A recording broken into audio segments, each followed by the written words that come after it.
ओम नमः शिवाय। शिव पुराण उमा संहिता अध्याय 28 से 45।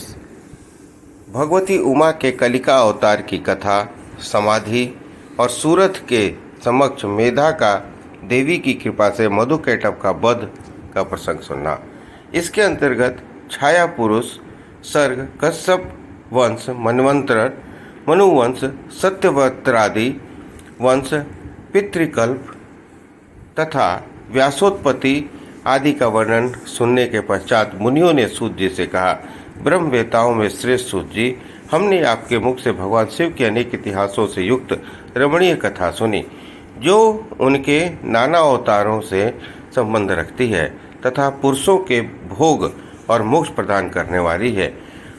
अब हम आपसे जगत जननी भगवती उमा की मनोहर चरित्र सुनना चाहते हैं।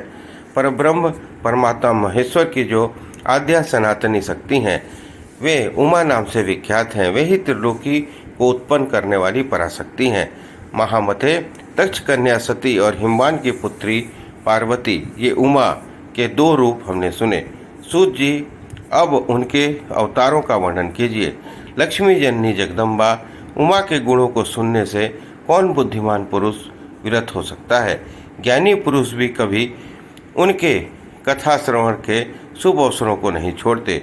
सूत जी ने कहा, महात्माओं, तुम लोग धन्य हो और सर्वदा कृत हो, क्योंकि परा अम्बा उमा के महान चरित्र के विषय में पूछ रहे हो। जो इस कथा को सुनते, पूछते और बांधते हैं, उनके चरण कमलों के धूलि को ही ऋषियों ने तीर्थ माना है। जिनका चित्त परम संवित सतरूपा श्री उमा देवी के चिंतन में लीन है, वे पुरुष धन्य है, कृत्य हैं। उनकी माता और कुल भी धन्य है।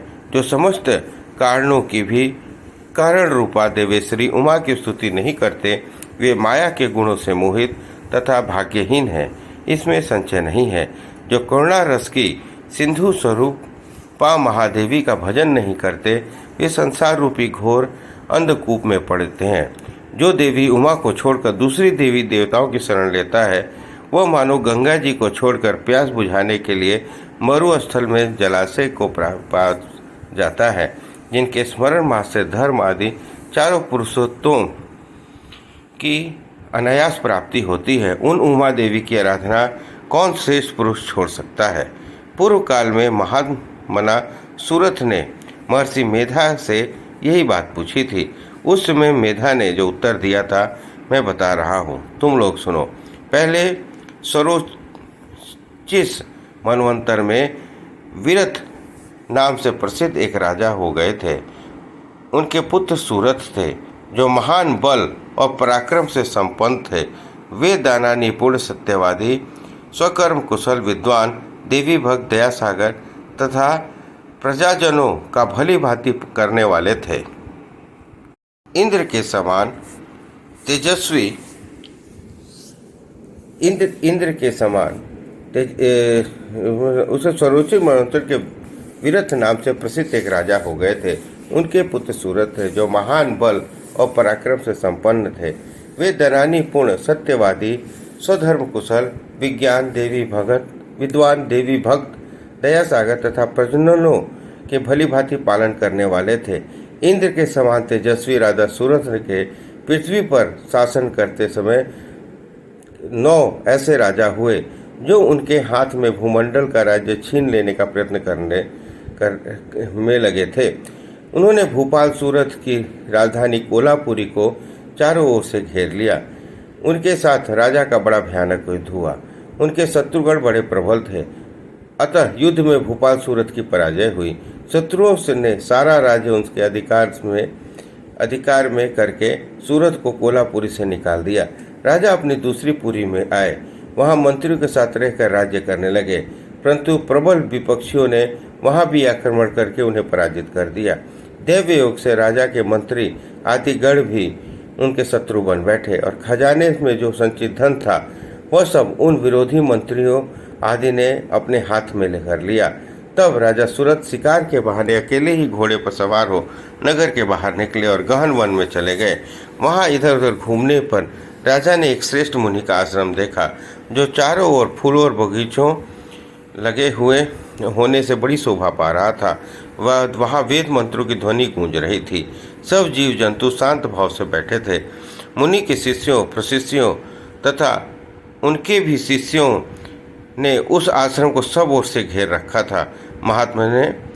महामते विप्रवर मेधा के प्रभाव से वह आश्रम में महाबली व्याघ्र आदि अल्प शक्ति गो आदि पशुओं को पीड़ा नहीं देते थे।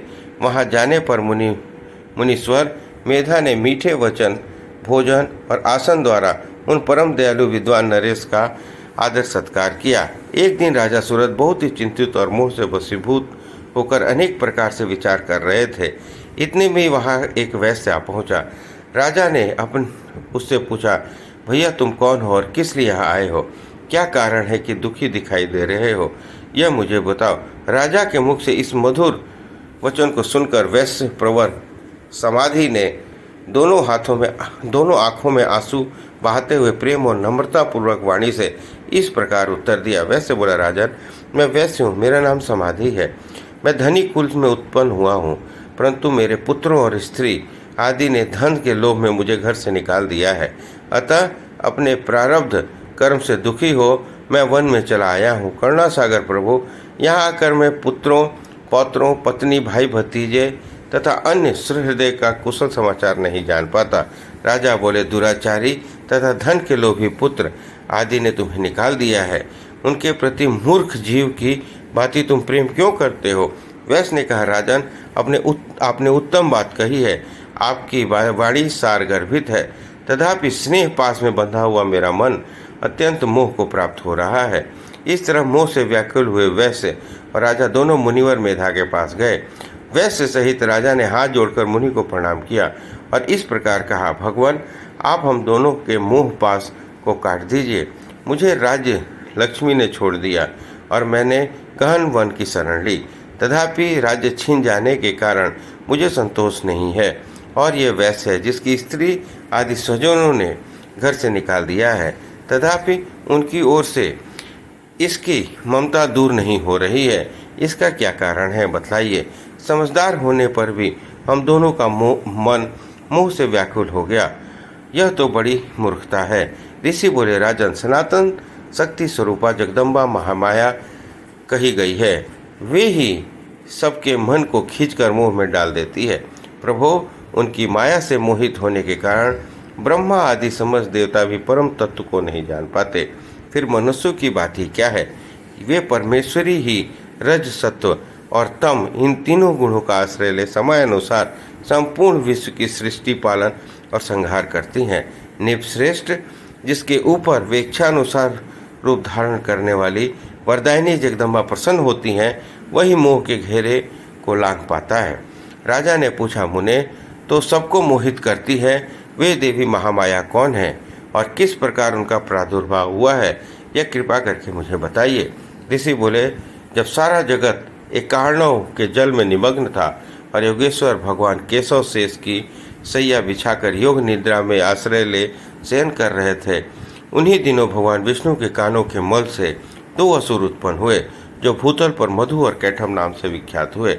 ये दोनों विशालकाय घोर असुर प्रलय काल के सूर्य के भांति तेजस्वी थे। उनके जबड़े बहुत बड़े थे। उनके मूढ़ दाढ़ों के कारण ऐसे विकराल दिखाई देते थे मानो वे संपूर्ण जगत को खा जाने के लिए उद्यत हों। उन दोनों ने भगवान विष्णु की नाभि में प्रकट हुए कमल के ऊपर विराजमान ब्रह्मा को देखकर पूछा, अरे तू कौन है? ऐसा कहते हुए वे उन्हें मार डालने के लिए उद्यत हो गए। ब्रह्मा जी ने देखा ये दोनों दैत्य आक्रमण करना चाहते हैं और भगवान जनार्दन समुद्र के जल में सो रहे हैं। तब उन्होंने परमेश्वरी का स्तवन किया और उनकी प्रार्थना से, अंबिके, तुम इन दोनों दुर्जय असुरों को मोहित करो और अजन्मा भगवान नारायण को जगा दो। ऋषि कहते हैं, इस प्रकार मधुर कैटव का नाश के लिए ब्रह्मा जी के प्रार्थना करने पर संपूर्ण विद्याओं की अधिदेवी जगत जननी महाविद्या फागुन शुक्ल द्वादशी को तरलोक की मोहिनी शक्ति के रूप में प्रकट हो महाकाली के नाम से विख्यात हुई। तदंतर आकाशवाणी हुई, कमलासन डरो मत, आज युद्ध में मधु कैटभ को मारकर मैं तुम्हारे कंटक का नाश करूंगी। यूं कहकर महामाया श्रीहरि के नेत्र और मुख आदि से निकलकर अव्यक्त जन्मा ब्रह्मा के दृष्टिपथ पर आ खड़ी हो गई। फिर तो देवाधिदेव ऋषिकेश जनार्दन जाग उठे। उन्होंने अपने सामने दोनों दैत्य मधु और कैटभ को देखा। इन दोनों दैत्यों को साथ अतुल तेजस्वी विष्णु का 5000 वर्षों का बाह्य युद्ध हुआ। तब महामाया के प्रभाव से मोहित हुए उन श्रेष्ठ दानवों ने लक्ष्मीपति से कहा, अब तुम हमसे मनवांछित वर ग्रहण करो। नारायण बोले, यदि तुम लोग मुझ पर प्रसन्न हो तो मेरे हाथ से मारे जाओ, यही मेरा वर है। इसे दो, मैं तुम दोनों से दूसरा वर नहीं मांगता। ऋषि कहते हैं, उन असुरों ने देखा सारी पृथ्वी एकार्णों जल में डूबी है। तब वे केशव से बोले, हम दोनों को ऐसी जगह मारो जहाँ जल से भीगी हुई धरती न हो।